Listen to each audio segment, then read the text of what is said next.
Hey, welcome back. It's a terrific Tuesday edition of Liquid Lunch on Newsmax TV. I'm John Tobacco. We're supposed to mix it up right now, but it's a very special day. We're waiting for Manny Alejandro to join us. So Frank and I get to double team one of my favorite Democratic strategists, president of the Advance Group, Scott Levinson, joins us today. Hello, my friend. Thanks for having me. Thanks for coming back. I find much of what Scott says I agree with. All right, well then you guys are going to have to double team me then. Insightful political analyst. All right, on that later in the segment.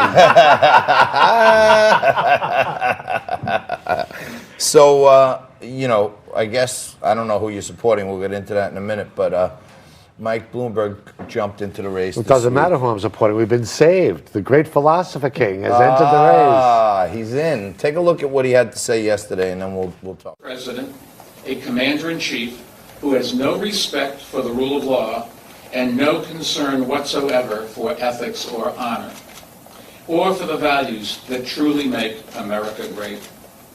If President Trump wins another term in office, we may never recover from the damage that he can do. I know what it takes to beat Trump because I already have, and I will do it again. Defeating Trump and rebuilding America is the most urgent and important fight of our lives. Scott, I'm shocked. I didn't know that he beat Trump. And I didn't know he was a great believer in the rule of law. Last I looked, he overturned the people's will that they voted on twice with term limits. I don't know if he's such a big believer in the Constitution. Okay, hang on. Now, in this segment where we bring on people of my the Democrats or whatever, when we agree, I ring the bell. So I ring the bell with you on the that. bell.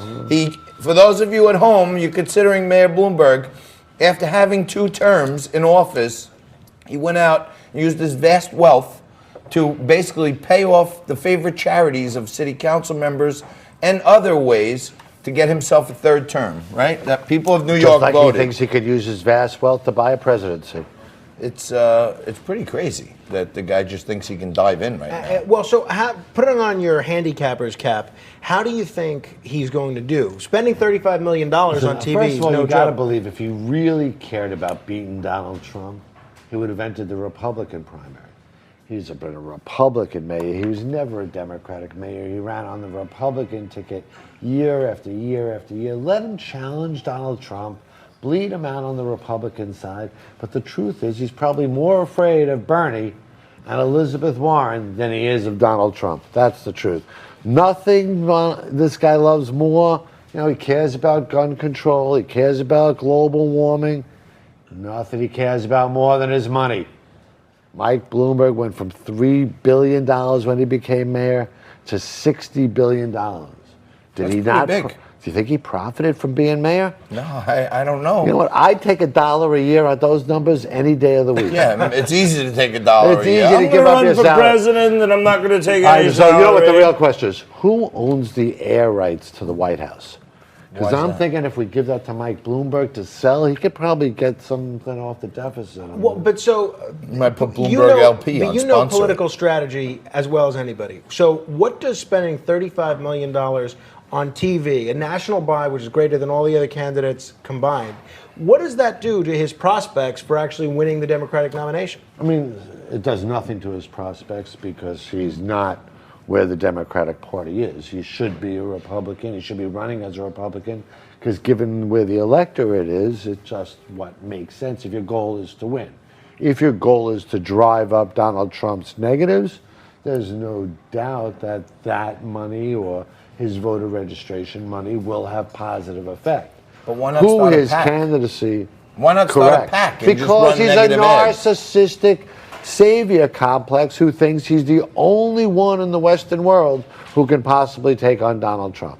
This is why. What made him think that now? And you're a political strategist. What made him think that now? Like, this is he can't go in New Hampshire. He can't go in Iowa. He can't get in any of the debates. He didn't want to get in early. He's above it all. When you're worth $60 billion, you don't have to raise money from voters. You don't have to be on the stump. You don't have to sleep in bad hotels.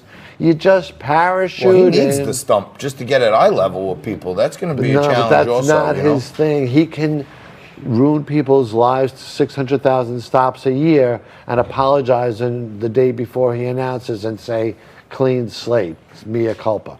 Yeah, talk to me about that. He for, the good part of 16 or 18 years. I'm sorry, John. He was a big supporter of stop and January frisk. of this year. Till January of this year, he's on public record supporting stop and frisk. And as soon as he became a presidential candidate, he had this major mea culpa. As soon as he became a Democratic presidential candidate, he realized that he can't run in the primaries without doing an apology for the 600. People don't get the human experience here. We went from 70,000 arrests to 600,000 stops. The PBA was clearly on record earlier that there was damaging relationships. People get stopped, it's not a positive experience. No one gets stopped by a police officer when they're walking down the street, minding their own business, 90% of the people were, and has a positive feeling about it. It destroyed a generation's experience with the police department, treated them like an enemy to communities. He did that, and he's done nothing to clean that up. Got it. Well, are you prepared to go against Manny Alejandro? Is Manny here? I didn't see Manny here. Oh, Manny's here. Hey, Manny come is on. here. We're having fun. Grab a drink. Any closing thoughts, Frank? No, I'm excited. I got my popcorn ready. While we have The, Scott and a liquid Manny lunch v. sandwich. Manny v. Levinson. This is exciting. Alejandro v. Levinson coming up right after this.